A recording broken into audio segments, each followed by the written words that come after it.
I'm sitting here on my couch, lonely and full of regret. It feels like the weight of the past is pressing against me. And today, I need to tell you something I've carried for decades. My name's Todd. I'm 65 years old, a retired plumber, and a man with a past I'm not proud of. I was married once. Her name was Diane. She was beautiful in every way. We were together for 20 years.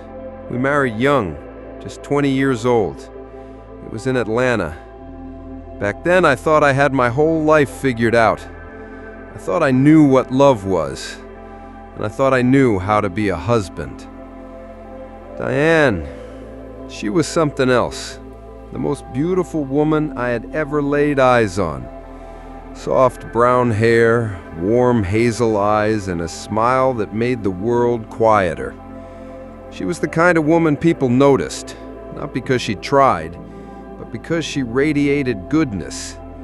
She loved me, and not in the casual, passing way people love things these days. No, she loved me deeply, with loyalty. She was gentle. She was kind. She was the sort of wife who wanted nothing more than to build a good home. And in those first years, I loved her too. We had 2 kids together, Jacob and Veronica. They were our joy, our reason to get up in the morning. Diane embraced being a stay-at-home mom. She cooked, she cleaned, she read bedtime stories, she kissed scraped knees, packed lunches, and sat by the window waiting for me to come home. While I worked long days as a plumber, she made sure the house was in order. It should have been enough. But somewhere along the way, I started changing. I started expecting more than any human could give. I wanted perfection. When I came home, I expected the floors to shine, the laundry folded neatly, dinner steaming hot on the table, no excuses. If something was out of place, if the roast was a little overcooked, if the kids' toys were scattered on the floor, I'd get angry. And not just a little angry. I'd snap, raise my voice, criticize. I told myself it was because I worked hard. I told myself I'm the provider, so I deserve things my way. It became my justification for everything, and it was poison. It got worse. My temper, it didn't stop at words. I started putting my hands on her. At first, it was a shove here or a rough grip on her arm. Then it became more. Slaps, punches, bruises she covered with makeup so the kids wouldn't see. But kids, they see everything. Jacob and Veronica started noticing. The silence at dinner, the way their mother's eyes looked puffy in the mornings, the way she flinched when I moved too fast. The fear. God, the fear. Diane still tried. She tried to keep the peace, tried to make the house perfect, the meals perfect, herself perfect. But you can't love someone into changing when they don't want to.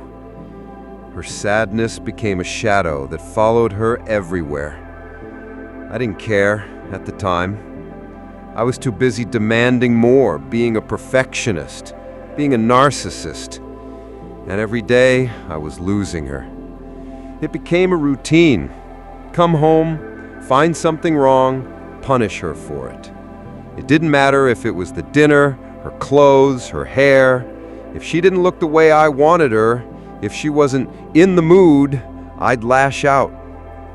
I thought I was the king of my castle, but I was just a tyrant, a poor excuse for a man, and a terrible father. One day, she was gone. The kids were gone too. The house felt hollow. She left divorce papers. No note, no explanation beyond the legal words. But she didn't need to explain. She'd taken years of my abuse, years of walking on eggshells, years of losing pieces of herself. And she finally decided enough was enough. The divorce went through fast. She had custody of the kids. I had nothing. Not even the will to get out of bed. A few years later, I found out she remarried. The man wasn't rich, but he treated her right, and she smiled again. I went through hell after she left. Depression swallowed me whole. I'd sit in this same spot on this couch, staring at the wall. It was then I realized the truth. I had the perfect wife. Not in the shallow way I demanded, but in the way that matters. She loved me. She stood by me. She raised our children. And I destroyed that. My pride, my ego, my selfishness, my fists. That's what I gave her in return for her love. And once a good woman leaves, she doesn't come back. Not for you, not for anyone. Every holiday, I wonder what it's like for her now. If she laughs more, if her home feels peaceful, if she ever thinks of me. I think about Jacob and Veronica too. How they had to grow up watching their father hurt their mother. How I taught them all the wrong lessons about manhood. And how I can't undo it. I live with the regret every day. It's in my chest like a stone that never moves. Some mornings I wake up and for half a second forget she's gone. Then it hits me all over again. I miss her. I miss the way she made the house feel alive, the way she hummed while cooking, the way she looked at me in the early years. But missing her doesn't change the truth. I drove her away, and I have to live with that until the day I die. If you're a husband listening to this, hear me.